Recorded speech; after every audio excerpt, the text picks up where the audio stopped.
Hyderabad Narsingi police station పరిధి అల్కపురి కాలనీలో ఒక ఫ్లాట్లో త్రినేని సీరియల్ నటి పవిత్ర ప్రియుడు చందు గౌడ ఆత్మహత్య చేసుకున్నాడు.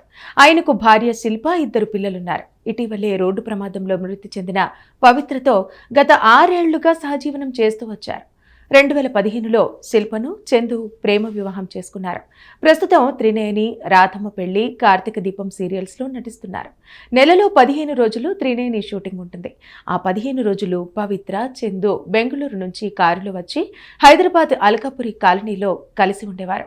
పవిత్ర కారు ప్రమాదంలో చనిపోవడంతో అదే కారులో ప్రయాణించిన చందు మనస్తాపానికి లోనయ్యాడు.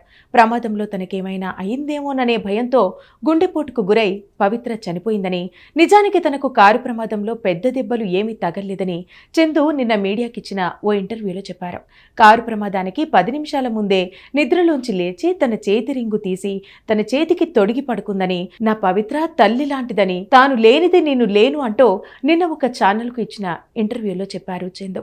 అతను కొంతకాలంగా బ్రెయిన్ ట్యూమర్తో చికిత్స పొందుతున్నట్టు తెలుస్తోంది. పవిత్ర గత 6 ఏళ్లుగా తన భర్తకు దూరంగా ఉంటూ వచ్చింది. వీరిద్దరి సహజీవనం విషయం బెంగళూరులో ఉంటున్న శిల్పకు ఈ ప్రమాదం ద్వారా తెలిసినట్టు సమాచారం. పవిత్ర మృతితో బాధపడుతూ చందు ఆత్మహత్య చేసుకున్నట్టు తెలుస్తోంది.